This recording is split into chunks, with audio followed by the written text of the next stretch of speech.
Hello everyone, आज है 14 अक्टूबर और आज इस वीडियो में हम बात करने जा रहे हैं इन्फीबीम एवेन्यू के बारे में। देखिए 21 रुपए का शेयर है। कल यहाँ पर डिक्लाइन देखने को मिला था 4% का, लेकिन पिछले एक महीने में शानदार तेजी थी।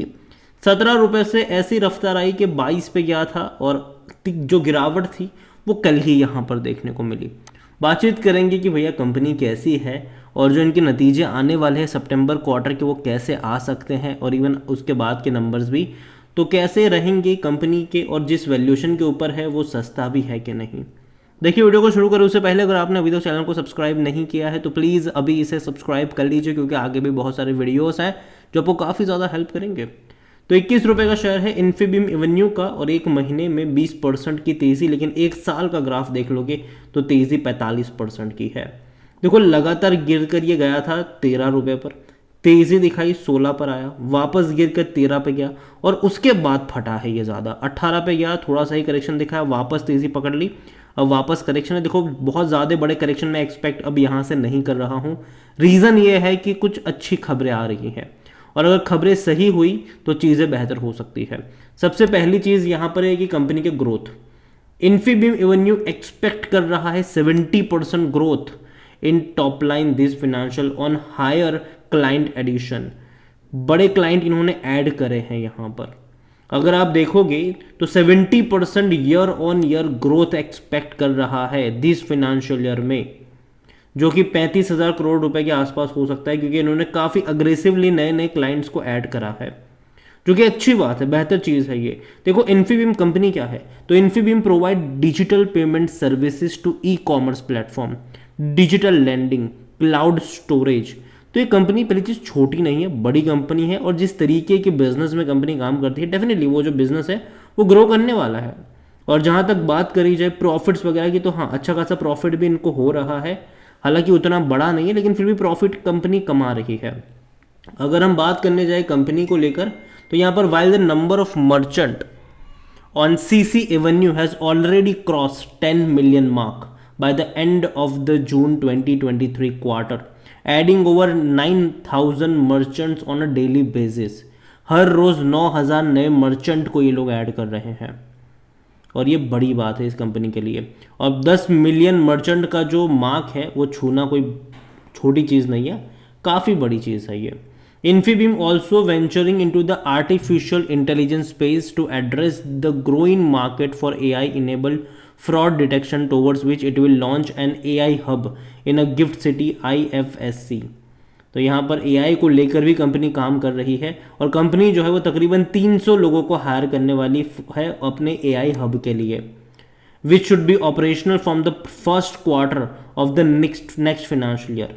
तो अगेन ये सब पाइपलाइन में है, ठीक है, और जो लोगों को हायर करने वाले हैं और उसके बाद जो ऑपरेशनल होगा वो तो भैया अगले फिनेंशियल ईयर के पहले क्वार्टर में होने वाले, मतलब अभी भी 9 महीने की देरी है, मतलब 6 महीने की देरी कह लो आप यहाँ पर।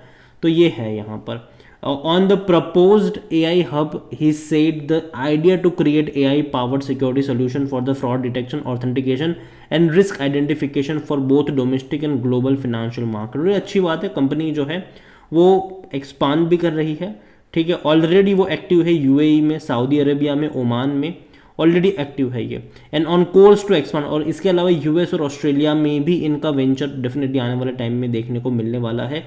तो देखते हैं चीज़ें क्या यहाँ पर होती है, लेकिन वॉल्यूम देखें तो बड़ी क्वांटिटी में ट्रेड होते नजर आए, 6 करोड़ से भी ज़्यादा की क्वांटिटी में शेयर ट्रेड हुए थे।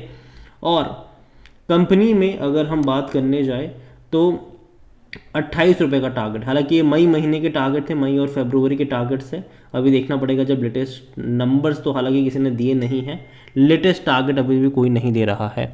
यहाँ पर आप देखो रेवेन्यू में बेहतरीन ग्रोथ दिखाया इसने 2023 में, और अभी एक्सपेक्टेड है कि 2024 में ये 70% का ग्रोथ, मतलब तकरीबन 3,500 करोड़ रुपए के आसपास का रेवेन्यू दिखाएगा, ऐसा ये एक्सपेक्ट कर रहे हैं। प्रॉफिट वाइज भी अगर हम देखेंगे तो अच्छे प्रॉफिट्स देखने को मिले, 140 करोड़ का प्रॉफिट था अभी लास्ट फिनेंशियल ईयर में। क्वार्टरली भी अगर आप देखो तो इनके रेवेन्यू बढ़ते नजर आए। प्रॉफिट वाइज भी अगर आप देखो तो हालांकि लास्ट क्वार्टर में कम थे, अभी सितंबर में देखना होगा कि कैसे नंबर्स आते हैं। मैं उम्मीद कर रहा हूं कि अच्छे नंबर्स आए इनके। और जहां तक इन्फीबीम एवेन्यू में वैल्यूएशन की बात करी है तो भैया 41 का इसका पी रेशियो है, सेक्टर पी 28 का है, सस्ता नहीं है ये। लेकिन अगर मान लीजिए कि इनके रेवेन्यू प्रॉफिट में लगातार तेज़ी आती है तो ये इसको भी एडजस्ट कर जाएगा।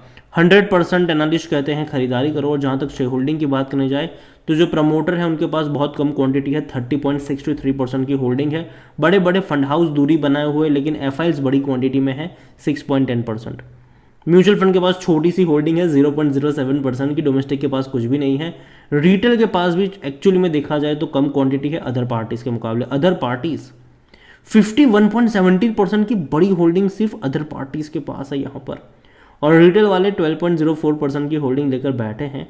देखिए ओवरऑल कंपनी खराब नहीं है, कंपनी प्रॉफिटेबल कंपनी है, और जो प्रोमिसेस अभी इस कंपनी की तरफ से किए जा रहे हैं वो काफ़ी बड़े प्रोमिसेस है। जैसे कि इनके ग्रोथ को लेकर जो प्रॉमिस किया है इन्होंने, 70% का ग्रोथ आएगा इनका, वो प्रोमिसेस की बात करें। इसके अलावा 300 और मतलब 300 लोगों को हायर करेंगे अपने एआई हब के लिए, ये भी एक बहुत बड़ा प्रॉमिसिंग है, क्योंकि जाहिर सी बात है एआई अभी एक फैसिनेटिंग सेक्टर है, ठीक है। हर कोई उसमें काम करना चाहता है, हर कोई वहाँ पे लीडर बनना चाहता है। तो देखते हैं कि कौन कंपनी सक्सेसफुल हो पाती है इन सब में। हालांकि कंपनी ख़राब नहीं है, लेकिन हाँ अगर हम बात करें तो 1 साल के सबसे हाईएस्ट प्राइस पे बैठ चुका है, और अभी के लिए मैं इसको शॉर्ट टर्म के लिए अवॉइड करना ज़्यादा पसंद करूँगा।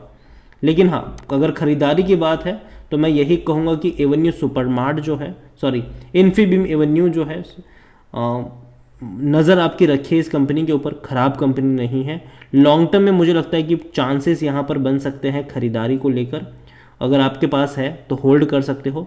फ्रेश बाइंग की जहाँ तक बात है, मुझे लगता है कि बाय ऑन डिप्स करा जा सकता है, यहाँ पर बाय ऑन डिप्स करा जा सकता है। अगर ये 20 रुपये के नीचे मिलता है आपको तो वहाँ से बाय ऑन डिप्स करने की शुरुआत कर सकते हो। मतलब कि अगर मान लीजिए कि आपको 100 शेयर खरीदने हैं तो 30 शेयर खरीदिए, और उसके बाद हर 15% के डिक्लाइन पर ऐड करते चले जाइए। लॉन्ग टर्म के लिए चीज़ें बेहतर होगी इनके लिए। और जिस तरीके की मैनेजमेंट की कमेंट्री है, मैं उम्मीद करता हूँ कि भैया वो सही है और मैनेजमेंट अच्छा खासा पैसा जो है वो छापना शुरू करे यहाँ पर।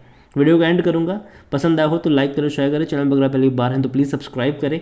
और इन्फीबीम एवेन्यू के बारे में आप क्या सोचते हैं वो भी आप मुझे कमेंट में लिख के बता सकते हैं। और नज़र रखिए कंपनी के ऊपर, बहुत कुछ हो रहा है। Thank you.